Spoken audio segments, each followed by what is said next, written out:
l'auteur en aura le soin tout à l'heure. Je voudrais à présent, avec votre permission, vous faire la présentation de notre petite table de séance, en commençant bien sûr par la dame. Elle est mariée, mère de 2 enfants, auteure, compositrice, mais pour cet après-midi, ce sont surtout ses qualités d'écrivaine qui nous rassemblent. Mesdames et messieurs, si vous permettez, je voudrais vous présenter Madame Léa Niaouré Nekassi. À ses côtés, nous avons le fondateur de la communauté catholique Mère du Divin Amour, la communauté qui nous rassemble, qui nous accueille en cet après-midi. Il est docteur en théologie dogmatique de l'Université catholique de l'Afrique de l'Ouest, mais surtout père spirituel donc de l'auteur, mesdames et messieurs, le docteur Jean-Emmanuel Clément Akobé. Il aura 2 prises de parole pour cette conférence. La première sera celle du fondateur qui va nous situer un peu sur le contexte donc, de l'écriture de ce livre. Après quoi, l'auteur aura le soin de nous faire donc, la présentation donc, de ce livre. Et puis après après son exposition, sûrement que vous aurez suivi avec beaucoup d'intérêt, que vous aurez des questions pour en savoir plus. Le micro sera donc ouvert pour que chacun puisse poser des questions. Et puis à la toute fin, nous aurons la séance dédicace. Et je voudrais saisir l'occasion pour appeler à tous ceux qui n'ont pas encore pu prendre leur livre, que le livre est disponible ici même. Donc vous pouvez approcher la table des séances et juste à l'entrée pour prendre vos livres. Et je rappelle aussi qu'une partie des revenus de la vente de ce livre sera reversée aux malades du cancer. Donc, ne nous contentons pas de prendre un seul livre, prenons 2, 3, 4, voire plus. On a des frères, des sœurs à la maison qui seront à coup sûr édifiés à la lecture de ce livre. Tout ceci étant bien défini, je voudrais, avant tout propos, demander au Père Norno de nous introduire donc, dans ce temps avec la prière. Juste le temps pour moi de lui passer le micro.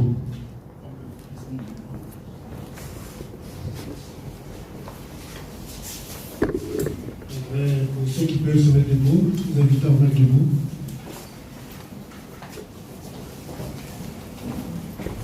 Nous allons confier ce moment au Seigneur qui nous accueille ici dans ce lieu de prière, que sa présence nous fasse du bien, nous rende disponibles à écouter ce témoignage contenu dans ce livre. Au nom du Père et du Fils et du Saint-Esprit. Amen. Père du ciel et de la terre, Père de tous les hommes, tu as choisi ta fille Léa et tu as voulu faire d'elle un instrument de ta miséricorde, parce que tu l'as manifesté ta miséricorde à travers les signes que tu as accomplis dans sa vie, sa guérison. Ce signe, Seigneur, c'est pour que ton nom soit honoré, ton nom soit glorifié, loué. Et avec elle et tous ceux qui sont ici, nous voulons te dire merci pour cela. Nous te demandons de nous rendre disponibles à ce que ce témoignage écouté et lu puisse nous toucher et puisse nous transformer. Nous voulons nous reconnaître comme tes enfants. C'est pourquoi nous tournons vers toi et nous voulons dire ensemble la prière des enfants de Dieu. Notre Père, qui es aux cieux, que ton nom soit sanctifié, que ton règne vienne, que ta volonté soit faite sur la terre comme au ciel. Donne-nous aujourd'hui notre pain de ce jour. Pardonne-nous nos offenses, comme nous pardonnons aussi à ceux qui nous ont offensés.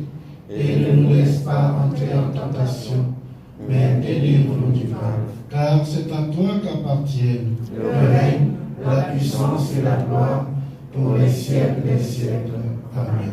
Au nom du Père et du Fils et du Saint-Esprit. Amen. Veuillez vous asseoir.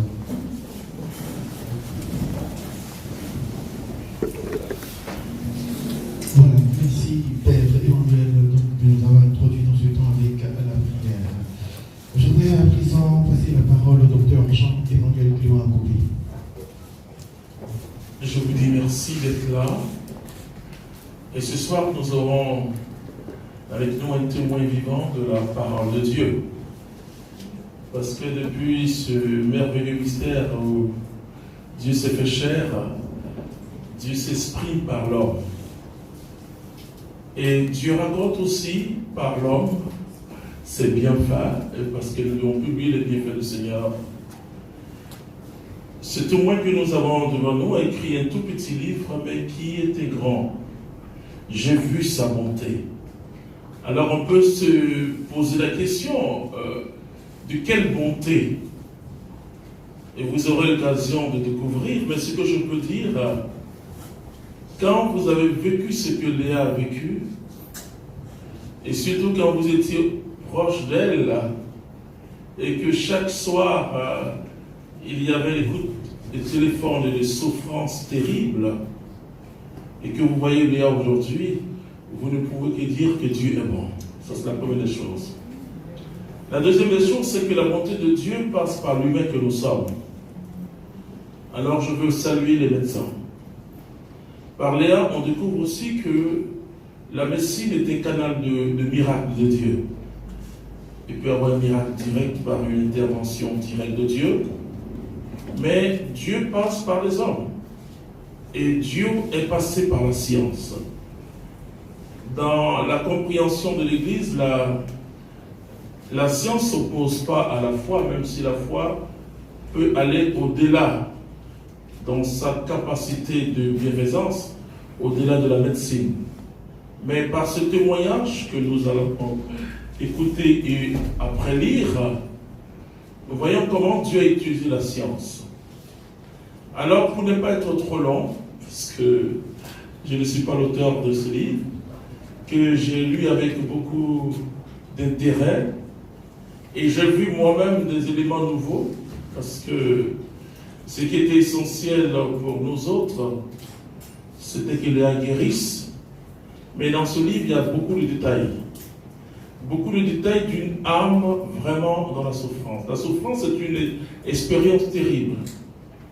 Même si elle peut, dans le sens de la foi, nous rapprocher du souffrant qu'est Jésus, mais c'est toujours une expérience terrible, et quand on la raconte, et on ne peut pas traduire la souffrance, parce que la souffrance dépasse la compréhension humaine, et peut même provoquer une révolte, il peut même briser une foi. Mais Léa, elle a tenu. Elle a tenu aujourd'hui, quand elle entre dans cet hôpital, il a vu renaître d'une certaine façon, on appelle la miracle. Pour dire simplement que c'est un clin d'œil de Dieu, ce livre, pour que chacun puisse comprendre que Dieu s'est associé à notre nature humaine, mais en s'associant à notre nature humaine, Dieu a payé le prix aussi de notre nature humaine, c'est-à-dire qu'avec sa fragilité, on voit Jésus en enfant, et Dieu a fait un parcours pas en tant que super-homme, mais en tant que le Fils de l'homme au milieu des hommes. Alors, ce témoignage de la souffrance peut nous rapprocher d'une espérance encore plus grande. Ce n'est pas que la mort est une défaite pour un chrétien. Non. Et Paul dit, la mort est un gain pour moi, Paul, pour tous ceux qui sont dans le Seigneur. Mais quand Dieu permet une expérience très forte de la souffrance où vous êtes entre la mort et la vie, où aucun médicament ne peut vous soulager. Et parfois, dans ce livre-là, il va le dire, on se dit, il faut que je meure, Seigneur, prends-moi en même temps. Ça veut dire, le Fils de l'homme a dit, Seigneur, pourquoi m'as-tu abandonné? Et donc, en même temps, une espérance pour dire qu'au-delà de la souffrance, il y a la main puissante de Dieu. Et donc, en prenant ce livre, vous n'avez pas qu'un témoignage, mais vous avez, en plus du témoignage, vous avez un acte de Dieu. Et ça peut nous enrichir et enrichir d'autres. Vous avez comme une preuve de l'amour de Dieu entre vos mains. Et c'est comme si Léa, chaque matin que vous allez lire, chaque soir, elle est là pour vous dire, Dieu est bon et j'ai vu sa bonté. Que Dieu nous bénisse. Amen. Merci, cher Père fondateur. Je voudrais profiter pour saluer la forte délégation des amis de l'INSET, des amis bien sûr de l'auteur. Je voudrais à présent ainsi donc la parole à l'auteur pour son exposé.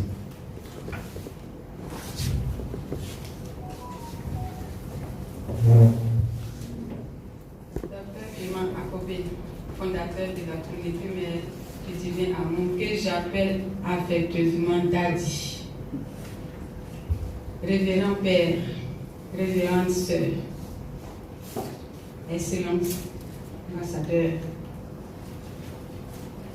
Mesdames et Messieurs, chers membres de la presse, chers parents, chers frères et sœurs, anciens étudiants de l'INSET, de Yamoussoukro, chers invités, je vous salue dans le précieux nom de Jésus-Christ.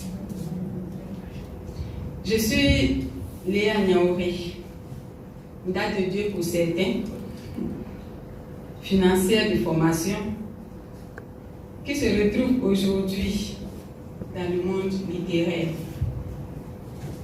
On pourrait se demander ce que cherche un financier dans le monde de l'écriture. Mais, la réponse est tout simple. En ce qui me concerne, il a plu au Seigneur de me faire grâce de vivre une expérience particulière de guérison.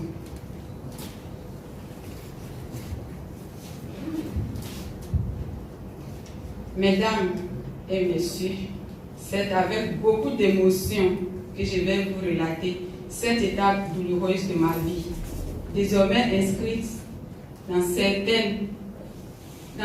œuvre intitulée « J'ai vu sa bonté ».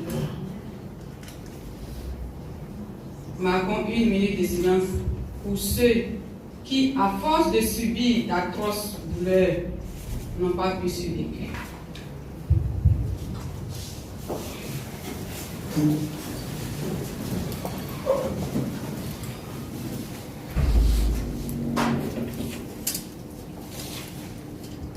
Merci.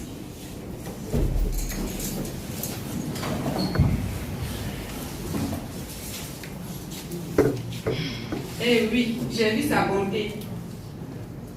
Il y a eu des hommes comme le fondateur Clément Akobé et son épouse qui au passage m'ont motivé à mettre ce témoignage sur papier.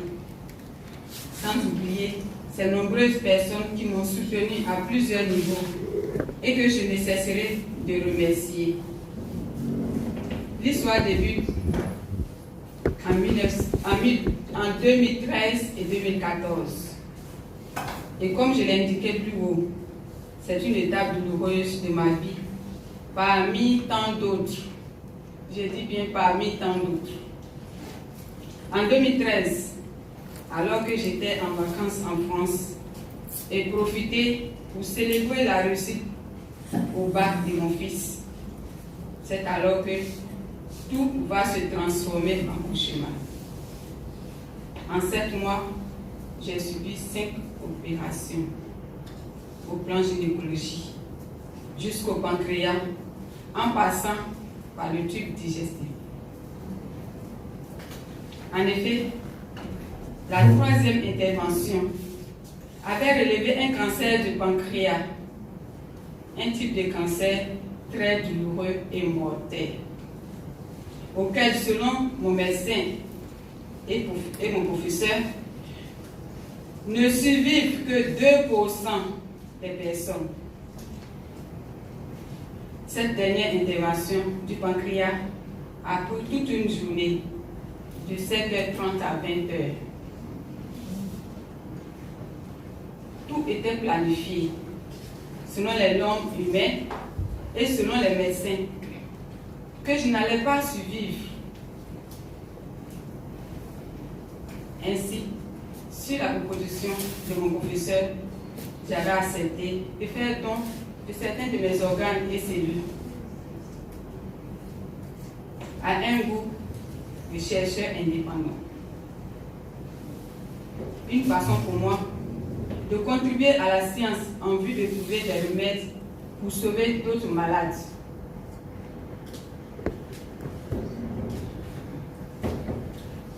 Mais la miséricorde de Dieu m'a gardé en vie.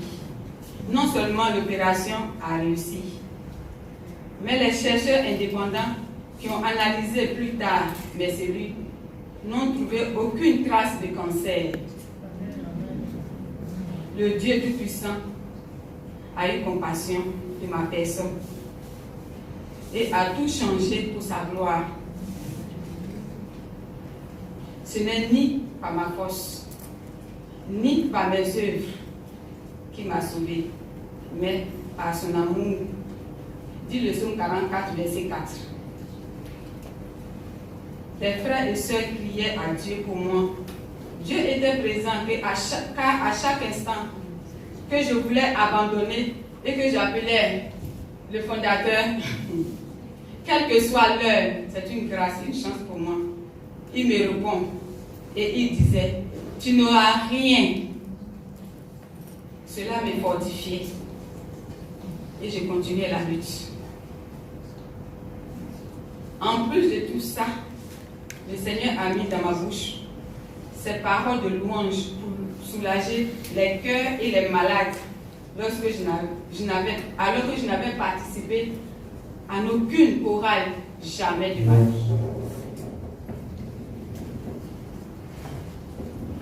Je vous remercie, chers frères et sœurs, d'être venus aussi nombreux en achetant ce livre.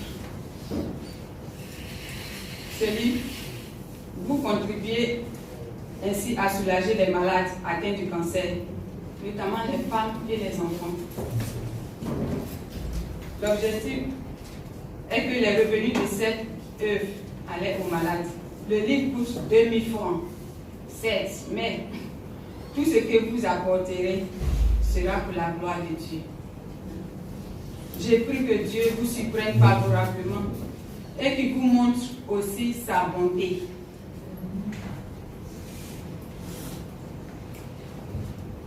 Je vous remercie.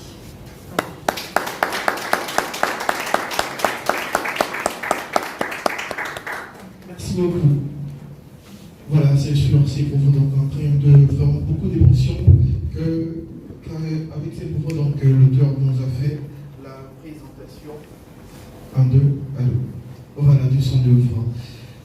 Et comme annoncé, on va après donc la présentation ouvrir le micro pour tous ceux qui auraient des questions à poser à propos de ce livre. Et je voudrais encore rappeler que les livres sont disponibles et que pour tous ceux qui n'ont pas encore pu prendre le livre, vous pouvez toujours vous en procurer au prix de 2000 francs, voire plus, comme l'auteur l'a signifié tout à l'heure. Et je rappelle aussi qu'une partie donc, des bénéfices de la vente de ce livre sera reversée aux malades du cancer, occasion donc pour nous de faire plus que les 2000 francs ou même prendre plusieurs livres. Voilà.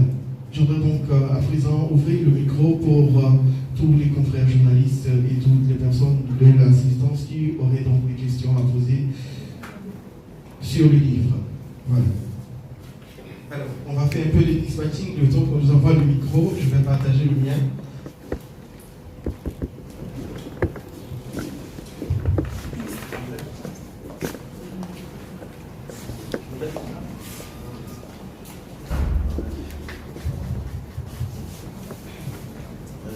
Bonjour, j'ai surpris si je donne le micro. Je n'ai pas pu prendre le micro, je suis que je parlais. Madame Yahweh, ma petite soeur, elle son petit madaf. Elle est juste son patron avant. J'ai été un peu ému parce que ma fonction me fait beaucoup voyager. Elle était beaucoup absente. Je savais qu'elle était malade. Ses collègues m'ont un peu dit ce qu'elle avait, mais c'est aujourd'hui que je me rends compte que c'était très sérieux. Et il m'arrivait souvent, il dit, mais Madame Yaouré, pour faire le budget, c'est comme arrivé. Madame Yaouré, je te demande pardon, il dit, je suis ton patron, je te demande pardon. Alléluia. Parce qu'il y a des moments où je t'ai mis la pression, mais je ne savais pas que c'était ça. Tes collègues m'ont dit, bon, elle n'est pas très enfant, mais elle est malade, comme je voyageais beaucoup, on s'appelait, mais je ne savais pas que c'était ça. Donc je voudrais publiquement tenter mes excuses à Madame Yaouré, c'est de moi, je vais la pression.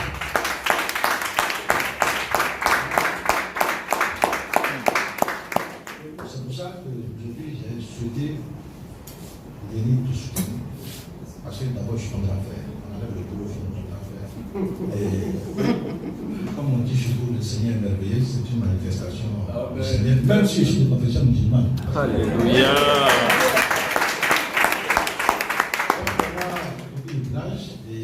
Maintenant, en fait, je vais me fâcher avec toi, puisque depuis un certain mois, c'est moi qui fais le budget à sa place. Aujourd'hui, je ne peux plus me plaindre, même si je ne peux pas faire ça.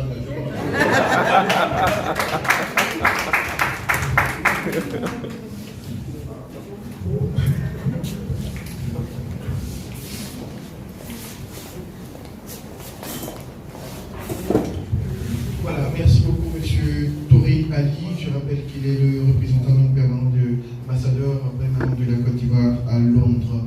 C'était une contribution. Donc, pour les questions, on continue donc par la série pour tous ceux qui auraient des questions sur l'œuvre. À tous, bonsoir à toutes. Je suis Solange Jablon, journaliste à la Radio nationale catholique. Bien avant ma question, elle serait également une contribution. Parce que moi également, je la connais.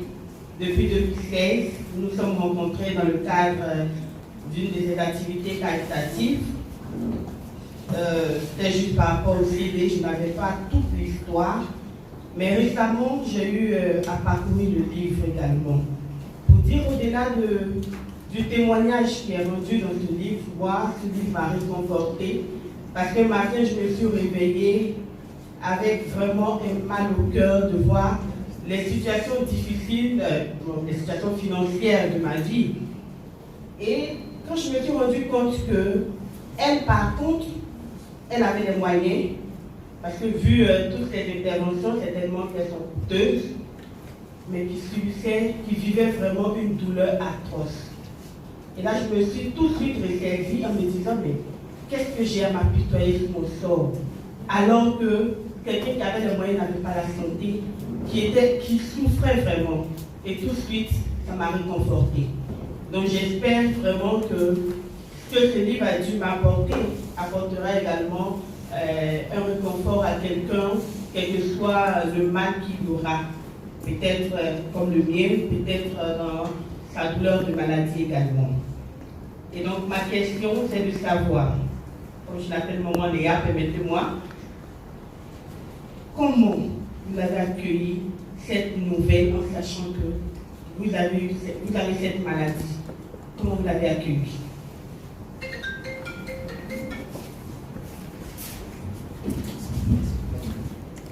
Comme tout malade, c'est vrai que je crois en mon Dieu, parce que ce n'est pas la première fois qu'il vient à mon secours. Mais ça a été un choc, c'était vraiment un choc, je ne m'attendais pas à ça. Je savais que j'étais en train de mourir, si je vais dire, mais je ne m'attendais pas à ça. C'était un choc.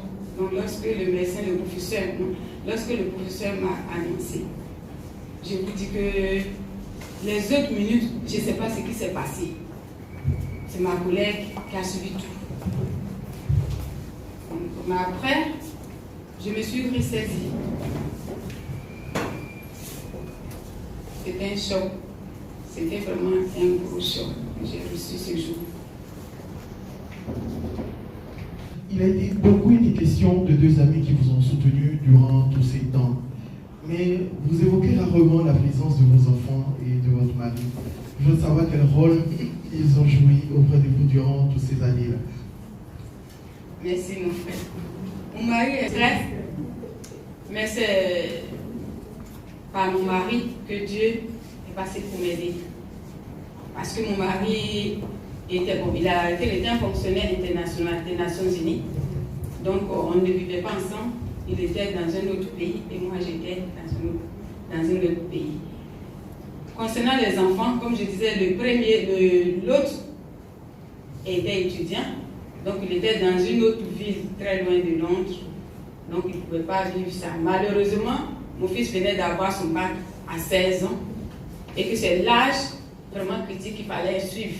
Parce qu'en Angleterre, quand tu as le bac à 16 ans, on ne t'autorise pas à aller à l'université. Mais lui, il a eu le bac à 16 ans au lycée Charles de Gaulle.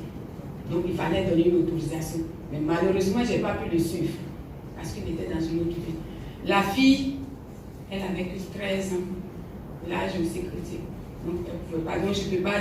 Je sais qu'elle a beaucoup subi, ma fille a beaucoup subi, elle a tout vu chaque fois que les ambulances venaient, partaient. C'est pourquoi je n'ai pas mis. Mon mari suivait tout à distance. À distance, il suivait tout. Et toutes les factures, toutes les demandes d'autorisation partaient. C'est lui qui prenait. D'accord. Alors, la page 60 qui a vraiment retenu mon attention, là vous dites, quand le diable se lève contre un enfant de Dieu, Dieu se glorifie par la défaite de Satan. C'est un passage qui m'a particulièrement marqué. Je voudrais savoir ce que cela vous évoque.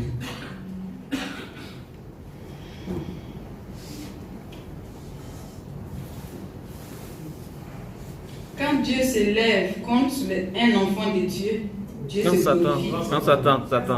Quand le diable se lève contre un enfant de Dieu, Dieu se glorifie par la défaite de Satan. Pourquoi j'ai dit ça? Parce que c'est vrai que j'ai souffert. Mon corps a souffert. C'est vrai.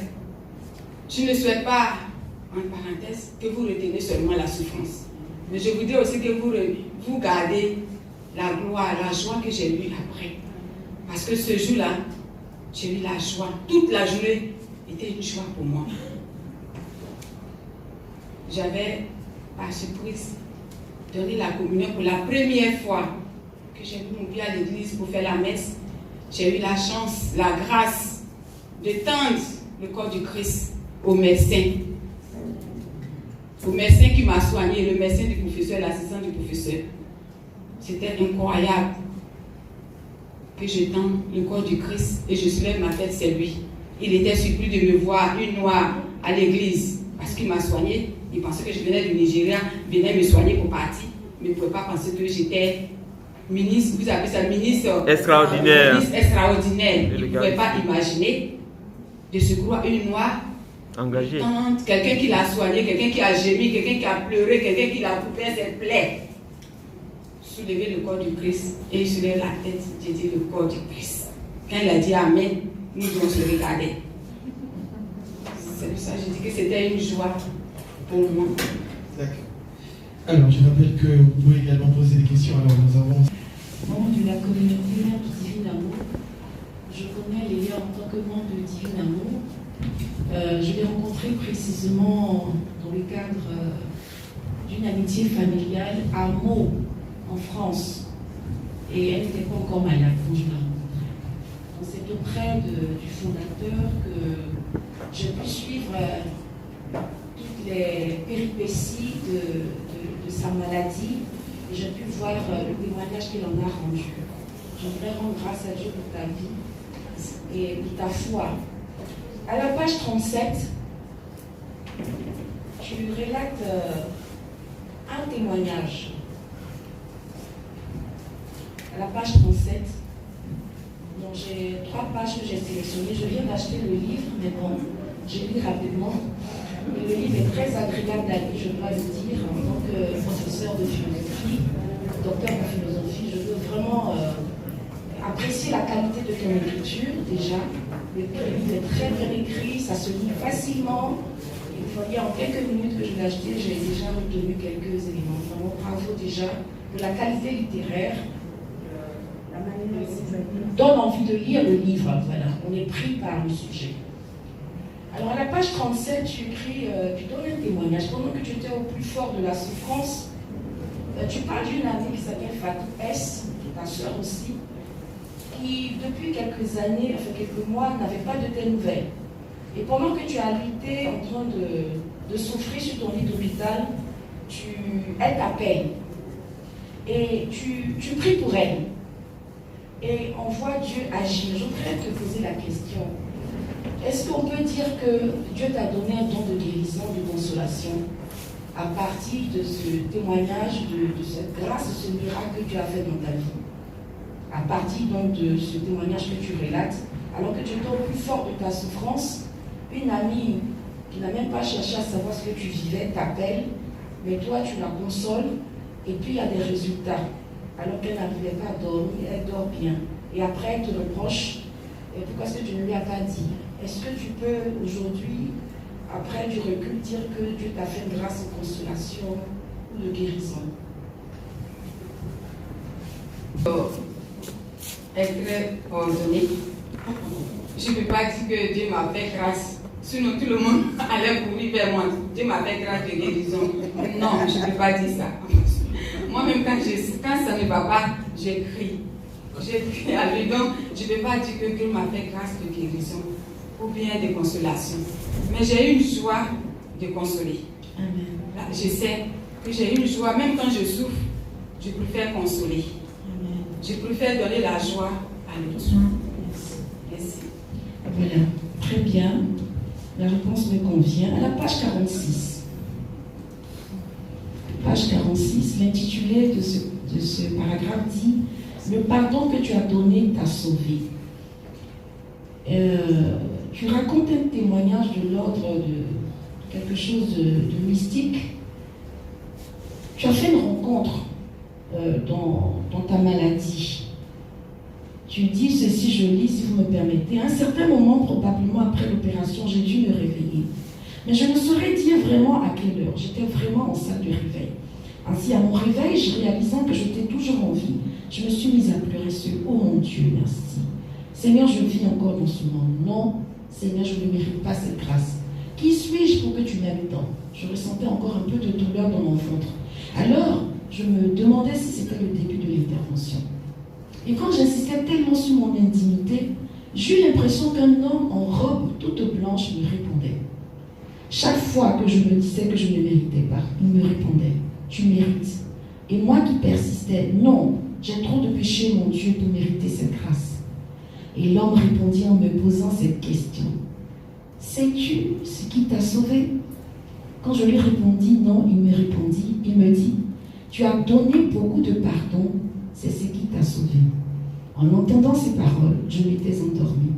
Et jusqu'à ce jour, je ne me rappelle ni du moment ni de l'heure où cette scène s'est passée. Bon, sœur Léa, qu'est-ce qui s'est passé? Qu'est-ce qui s'est passé réellement? Tu as vu l'homme en robe là, c'était quoi? C'était qui? Et de quel pardon parle-t-il? Qu'est-ce qui s'est passé? Tu as pardonné? Est-ce que tu peux en parler ou pas pour nous édifier? Comment le pardon a pu te sauver? Merci ma soeur. Je voudrais dire que le spirituel existe, le mystique existe. Yes. Et je vais réitérer encore, ne voyez pas le côté souffrance. Parce que j'ai vécu aussi beaucoup de choix. C'est l'une des choix.